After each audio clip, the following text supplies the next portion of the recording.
ਤੁਸੀਂ ਜੁੜੇ ਹੋ ਤੁਹਾਡੀ ਆਵਾਜ਼ ਚੈਨਲ ਦੇ ਨਾਲ ਤੇ ਅੱਜ ਆਪਣੇ ਨਾਲ ਜੁੜੇ ਨੇ ਸਵਾਮੀ ਆਸ਼ੂਤੋਸ਼ ਆਨੰਦ ਜੀ ਮਹਾਰਾਜ ਜੋ ਕਿ ਸ੍ਰੀ ਬਾਲਾ ਜੀ ਮੰਦਿਰ ਕਮੇਟੀ ਵੱਲੋਂ ਇੱਕ ਸ੍ਰੀ ਰਾਮ ਕਥਾ ਦਾ ਆਯੋਜਨ ਕੀਤਾ ਗਿਆ ਸੀ। ਉੱਥੇ ਕਥਾਵਾਚਕ ਵੀ ਨੇ, ਆਪਾਂ ਇਹਨਾਂ ਨਾਲ ਅੱਜ ਵਿਸਤਾਰਪੂਰਵਕ ਗੱਲ ਵੀ ਕਰਦੇ ਹਾਂ। स्वामी जी पहला थोड़ा साडे चैनल ते बहुत बहुत स्वागत। जी आपको भी बहुत बहुत साधुवाद। मैं स्वामी आशुतोषानंद सुनाम ਦੇ ਵਿੱਚ एक कथा चल रही है बालाजी धाम में, और ये जो है वीर शहीद श्री ऊधम सिंह जी की भूमि है, मिट्टी है, और यहाँ बड़े धार्मिक लोग रहते हैं। सबसे अच्छी बात है कि यहाँ बहुत से मंदिर हैं। जब से आया हूँ रोज़ एक मंदिर के दर्शन कर रहा हूँ। इधर पूर्व में सूर्यदेव मंदिर है, पश्चिम में सीतासर मंदिर है जी, और गौशाला है, बहुत सी गौवें हैं, और चिकित्सालय है। यहाँ लंगर भी चलता है, और एक जैसे गंगा डेरा एक है यहाँ, तो प्रतिदिन कहीं न कहीं धार्मिक अनुष्ठान होता रहता है। बालाजी मंदिर है, अपने आप में बहुत प्रसिद्ध है। सबको जो है लंगर प्रसादी आदि सबकी इच्छा पूर्ति करना, तो धार्मिक आयोजन से भरा रहता ही है। तो हम बहुत प्रसन्न यहाँ आकर के, मैं बहुत प्रसन्न हूँ। आप यानी कि प्रतिदिन किसी न किसी मंदिर में जैसे गौशाला में जाते रहते हैं? हाँ, प्रातः हमारा है अभ्यास कि कहीं भ्रमण करना है तो किसी न किसी मंदिर में दर्शन करने जाते हैं, गौशाला में जाते हैं। जैसे आप सुनाम आए हो तो आपको सुनाम के जो श्रद्धालु बोलो, संगत बोलो, कैसा उत्साह लग रहा है सुनाम के श्रद्धालुओं को? यहाँ के जो श्रद्धालु हैं बहुत उत्साहित हैं। यद्यपि दिन भर ये व्यस्त रहते हैं काम करने में, लेकिन फिर भी रात में टाइम निकालते हैं। इतनी श्रद्धा कि रात में 11 साढ़े 11 बज जाते, फिर भी कोई जाते नहीं, कि सुनते ही है कथा, पूरी कथा सुनते हैं फिर जाते हैं। जैसे स्वामी जी आपका जो हमारे जो दर्शक है वो भी देख रहे हैं, कि आप विस्तार पूर्वक अपना बताइए, आपका जहाँ आश्रम कहाँ पे है ना, कहाँ कहाँ आप कथा करके आए हो, या कहाँ कहाँ आगे का आपका क्या प्लानिंग है, तो थोड़ा सा विस्तार पूर्वक बता दीजिए। हमारा मुख्य आश्रम काशी में है, कैलाश मठ का आश्रम का नाम है, जहाँ प्राचीन सनातन पद्धति का अनुसरण किया जाता है। सनातन धर्म के संरक्षण के लिए वहाँ गुरुकुल चलता है, गौशाला भी चलती है वहाँ, और सत्संग होता रहता है, और वहाँ करीब जो है 75 जो है संगत रहते हैं, साधक रहते हैं, संतजन रहते हैं, विद्यार्थी रहते हैं, पढ़ते हैं, और हम लोग जो है जगह जगह जाकर धर्म प्रचार करते हैं, पूरे देश में जाते हैं। अभी नेपाल भी जाना है अगले महीने मई में, जो है 21 मई से 27 मई काठमांडू में प्रोग्राम है। तो जहाँ जहाँ आवश्यकता होती है, जहाँ बुलाते हैं वहाँ जाते हैं, प्रचार करते हैं। जैसे आप श्री बालाजी मंदिर में राम कथा का आप कथा कर रहे हो, तो उसके अलावा जैसे श्रीमद् भागवत कथा है, तो या आप अकेला श्री राम कथा करते हैं या फिर वो भी बता देते भी? श्री राम कथा हमारा मुख्य है, श्रीमद् भागवत कथा भी करते हैं, और शिव महापुराण कथा करते हैं, श्रीमद् देवी भागवत कथा भी करते हैं। तो चूँकि हमारे काशी में हर शास्त्र का अध्ययन होता है परंपरा से, और अध्ययन होता है तो कोई दिक्कत हमारे लिए नहीं है, और संगीत अपना है ही सबके पास। तो फिर इसके बाद जैसे ये तो आप और सैटरडे मॉर्निंग तक है, उसके बाद आपका आगे का क्या प्लानिंग है वो भी दर्शकों को बता दीजिए। आगे मैं जो है वृंदावन जाऊंगा, फिर वहाँ से दिल्ली जाऊंगा, और फिर वापस सुनाम आऊँगा। सुनाम में ही 24 अप्रैल से 30 अप्रैल ब्रह्मशिरा मंदिर में जो है भागवत सप्ताह है, यहाँ करूँगा, फिर जाऊँगा यहाँ से नेपाल जाऊँगा। जैसे इसके बाद आप वृंदावन जा रहे हो, तो वृंदावन की भी आप तारीख बताते हुए कितने दिन से कितने तक है?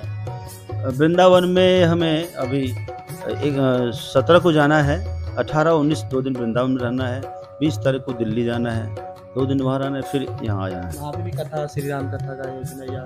नहीं, वृंदावन में दूसरा आश्रम का कार्यक्रम है, और दर्शन करना है। जैसे स्वामी जी एक ना बहुत दिक्कतें लगा लो है ना, यानी कि जो आज की पीढ़ी है वो नशे में बहुत चूर चूर हुई पड़ी है, तो उसके लिए आप क्या कहना चाहते हो, कोई उद्देश्य या कोई है ना? देखो जी, ये जो नशा है ना, नशा एक दिन में आदमी नहीं लगता है, धीरे धीरे उसकी लत लगती है। तो इसको छुड़ाने के लिए एक नशा और करो, उसका नाम है भक्ति का नशा। तो आपका ये सहज में छूट जाएगा। जब तक आपका मन कहीं से खुश नहीं होगा ना, आनंद कहीं ना कहीं चाहिए मनुष्य को, क्योंकि मनुष्य का स्वरूप है सच्चिदानंद, सच्चित आनंद। उसको आनंद नहीं मिलेगा तो आदमी नशे में आनंद खोजेगा, लत लगाएगा। नहीं, कुछ तो सोने में आनंद मिलता है किसी को, तो आदमी सोता है, बातें करने में आनंद मिलता है, किसी को गॉसिप करता है, किसी को लड़ने में आनंद मिलता है, वहीं लड़ता है। किसी को कहीं ना कहीं आनंद चाहिए, कहीं ना कहीं उसको प्रशंसा सुनने को मिले, तब आदमी जीता है, वरना आदमी जिएगा नहीं। तो इधर यदि प्यार नहीं मिलता है तो हम तो कहेंगे जहाँ कोई ऐसा कर लिया है तो परिवार वालों को खूब प्रेम दें, परिवार में तो जो है सम्मान दें और उसको कहीं ना कहीं वर्क में लगाएं, उसको क्रिया में, कलाप में, कार्य में लगा दें। जब आदमी वर्क में बिजी हो जाता है तब उसको और घर में भी उसको प्रेम प्यार मिले, परिवार में सबका सहकार मिले और हम तो कहेंगे कि भगवान से जुड़ जाए। यदि भगवान से आप जुड़ जाएंगे तो नशा वशा अपने आप खत्म हो जाना है। क्योंकि हम प्रतिदिन देख रहे हैं ना, न्यूज़ में भी आ रहा है, कोई चिट्टे के कारण लगा लो, कोई टीके लगा रहा है भी, जैसे ना नौजवान पीढ़ी चकनाचूर हो गई है नशे में तकरीबन।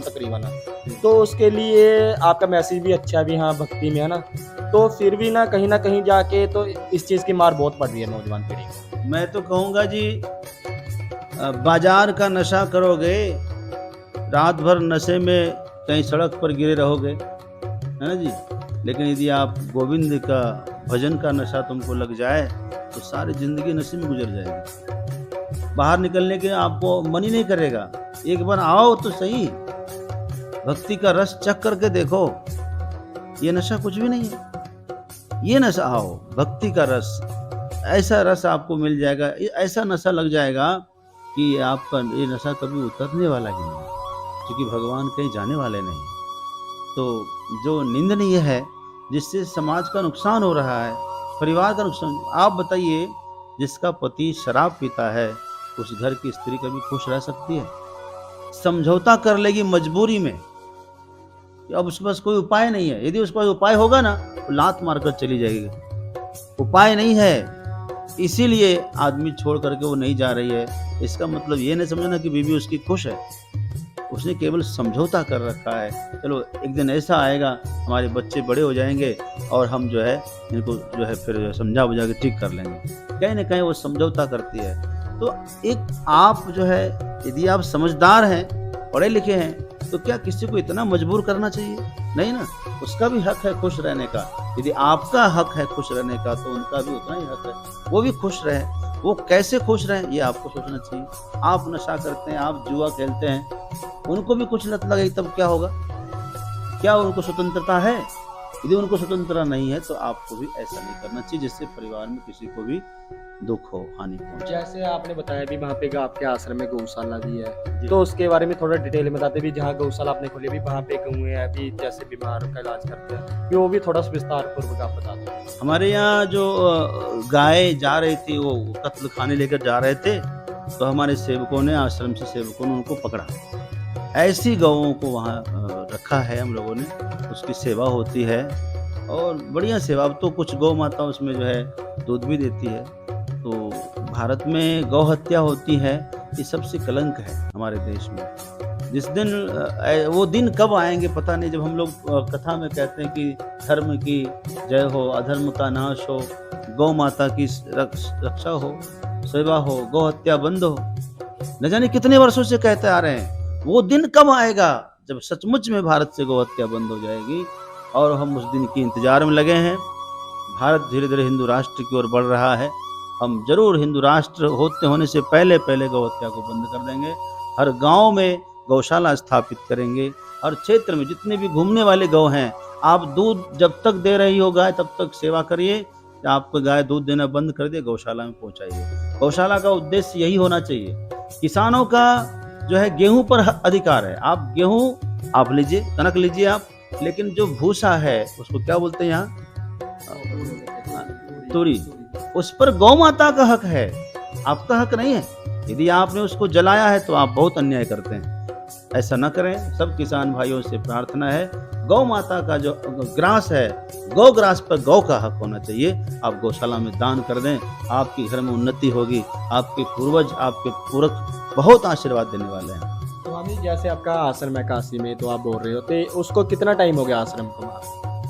वो तो 150 वर्ष 200 वर्ष पुराना है जी। 1845 से तो हमारे पास कागज डॉक्यूमेंट है। अपना मठ बहुत पुराना है। तो भारत जब गुलाम हो गया था, अंग्रेजों के अधीन हो गया था, और अंग्रेजों ने गुरुकुल परंपरा को कानून बनाकर बंद कर दिया, लेकिन उस समय भी मठों में जीवित रहा हमारा धर्म। मठ में शंखनाद होता था, गुरुकुल में मठ में बच्चे पढ़ने लग गए थे, तब धर्म की रक्षा हुई और आज सारे ग्रंथ उपलब्ध हैं। वरना ग्रंथ थे कहाँ? पुस्तकालय में आग लगा दिए, यूनिवर्सिटियों में संस्कृत कोर्स बंद करवा दिया, गुरुकुल बंद करवा दिया, सब खत्म था मामला।